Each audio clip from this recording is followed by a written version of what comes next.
ফ্যামিলির সাথে time spend করার মতো খুব সুন্দর একটা জায়গায় গিয়েছিলাম, যে জায়গাটা আমার ছোটবেলা থেকেই অনেক পছন্দ। সেটা হচ্ছে সোনারগাঁও। সোনারগাঁও হচ্ছে একটা সুন্দর ঐতিহ্যপূর্ণ একটা জায়গা, যেখানে গিয়ে আপনারা অনেকগুলো এক্সপিরিয়েন্স গেইন করতে পারবেন। এছাড়াও রয়েছে আনলিমিটেড ফুড, সাথে আছে বিভিন্ন ধরনের রাইডস, এবং সোনারগাঁও কিন্তু অনেকগুলো স্টলও আছে যেখানে অনেক সুন্দর সুন্দর জিনিসপত্র বিক্রি করে। সো ফুল ব্লগটা কিন্তু অবশ্যই দেখতে হবে।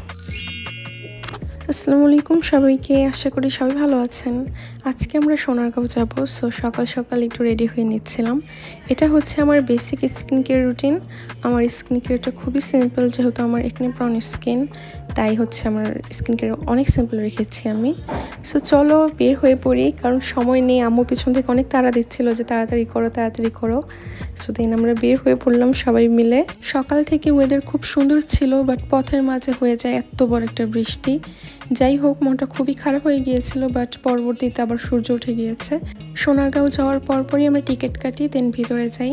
ভিতরে যাওয়ার পরই তোমরা দেখতে পাবা এই সর্দার বাড়িটা। এই সর্দার বাড়িটাই হচ্ছে সোনারগাঁওর মূল আকর্ষণ। এরপর একটু হাঁটা দিবা, হাঁটা দেওয়ার পর দেখবে এরকম একটা গরুর গাড়ি।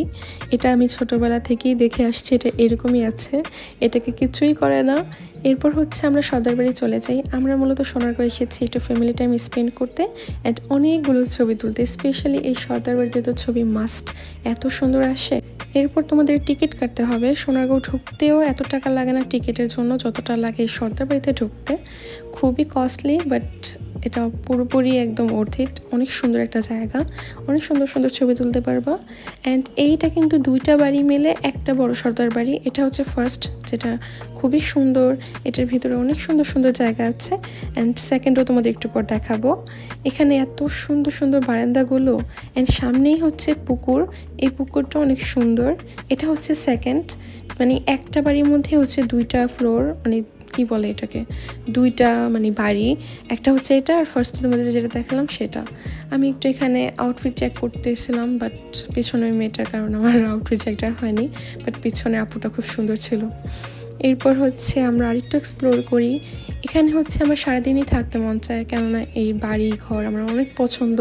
এত সুন্দর আর্ট করা, আর এই কালারটাও আমার বেশ ভালো লাগে। এরপর আমরা এখানে মমি দেখি, এটা হচ্ছে একটা কাঠের মমি।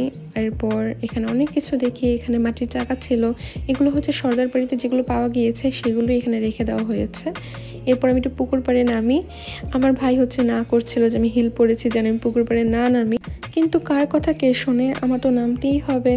আমি হচ্ছে যতবারই আসি সোনারগাঁও ততবারই হচ্ছে এই পুকুর পাড়ে নামি। সো আজকে একটু নামলাম, বাট আজকে হচ্ছে আমি হিল পরে এসেছি, যেটা অনেক বেশি চ্যালেঞ্জিং ছিল আমার জন্য, কারণ অনেকগুলো শৈবাল ছিল, আমি যে কোনো সময় পিছলিয়ে পড়ে যেতে পারতাম। এরপর এখানে আমি একটা ফুল দেখি, আর আমার ওই ট্রেন্ডিং ভিডিওর কথা মনে পড়ে যায়। সবাই হচ্ছে সবার ভাইয়ের মাথায় এটা লাগায়। সো আমিও চেষ্টা করলাম, বাট আমার ভাইয়ের চুল এতই সিল্কি মাশাআল্লাহ যে এটা বসছিলই না। সো এরপর আমরা সর্দার বাড়ি থেকে বের হয়ে যাই। অনেকক্ষণ ছিলাম, প্রায় 2 ঘন্টার মতো। এরপর হচ্ছে আমরা হালকা পাতলা স্ন্যাক্স নেই, লাইক চিপস, এরপর হচ্ছে আইসক্রিম। আমি হচ্ছে আইসক্রিম খেতে খুব একটা পছন্দ করি না। ছোটোবেলায় আমার কোন আইসক্রিম অনেক পছন্দের ছিল, বাট বড় হওয়ার পর কেন যেন ওইগুলোও ভালো লাগে না। সো আমি একটা ব্ল্যাক ফরেস্ট নিলাম, but trust me, black forest একদম বাজে ছিল। আম্মুরা যে সুন্দর সুন্দর আইসক্রিমগুলো নিয়েছিল ওগুলোই মজা ছিল। স্পেশালি এই ম্যাঙ্গো আইসক্রিমটা এত মজা। এগুলো প্রায় হচ্ছে আমাদের বাসায় আব্বু অনেকগুলো করে এনে রাখে, কারণ আব্বুর এটা অনেক পছন্দ।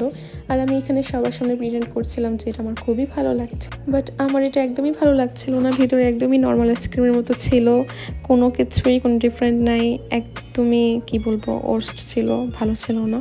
এরপর আমার ছোটো ভাইটা একটু চিপস খাই, কারণ আমার আইসক্রিম খেয়ে একদমই ভালো লাগেনি। ওয়েদারটা এত সুন্দর হয়ে যায়, আমার ওয়েদার সুন্দর থাকলে অনেক অনেক অনেক ভালো লাগে, মনটা একদম ভালো হয়ে যায়। আমার রেনি ওয়েদার একদমই পছন্দ না, এরকম সানি ওয়েদার আমার এত ভালো লাগে। এরপর হচ্ছে এই ব্রিজটা দিয়ে আমরা যাই। সোনারগাঁও যেহেতু আমি অনেকবার এসেছি, সো সোনারগাঁও প্রতিটা জায়গায় আমার চেনা, আর এটা আমি চোখ বন্ধ করে বলতে পারবো যে কোথায় কি আছে। এরপর হচ্ছে আমি ঝালমুড়ি নেই। আব্বু হচ্ছে অনেক বেশি ঝালমুড়ি খেতে চাচ্ছিল, সো আব্বুর সাথে আমরা সবাই মিলে খাই। ঝালমুড়িটা খুবই সুন্দর করে বানিয়ে দিয়েছে। অ্যান্ড সারপ্রাইজিংলি যে বানাচ্ছিল সে বলছিল আপনি কি ভিডিও করছেন, আমি বললাম হ্যাঁ। তখন বললো যে ঠিক আছে, তাহলে আমি তাহলে সুন্দর করে বানাই। খুবই সুইট ছিল ব্যাপারটা, and at the same time অনেক ফানিও ছিল। এরপর আমরা স্টলের দিকে যাই, যেখানে বাঁশ শিল্প থেকে শুরু করে কাঠের বিভিন্ন জিনিসপত্র, এছাড়াও অনেক অর্নামেন্টস এবং জামদানি শাড়ি থেকে শুরু করে কাঁথা, বাঁশ শিল্প, অনেক কিছু আছে এখানে। সো যারা ফ্যামিলি নিয়ে আসতে চান আমি মাস্ট সাজেস্ট করবো যে অবশ্যই আসেন, কারণ এখানে দেখা যাচ্ছে আপনারা অ্যাস্থেটিক সুন্দর সুন্দর ছবি তুলতে পারবেন, হাঁটাহাঁটি করতে পারবেন, খাওয়া দাওয়ার ব্যবস্থা আছে। এছাড়াও এখানে জামদানি শাড়ি থেকে শুরু করে কাঁথা সেলানো, এছাড়াও আরও অনেক স্টল আছে যেখানে অনেক কিছু পাওয়া যায়। এছাড়াও রাইড আছে অনেকগুলো, যেগুলোর মধ্যে বাচ্চারা থেকে শুরু করে বড়রাও উঠতে পারে। একটু আগে যে দাদিটা কাঁথা সেলাই করছিল সে কিন্তু অনেকগুলো গোল্ড মেডেল জিতেছে এই কাঁথা সেলাই করে, বিভিন্ন দেশে গিয়েছে, সেখানে কম্পিটিশন করে ফার্স্ট হয়েছে। সো সেগুলো আমাকে দেখাচ্ছিল, খুবই ভালো লাগছিল। সো আজকের জন্য আল্লাহ হাফেজ সবাইকে।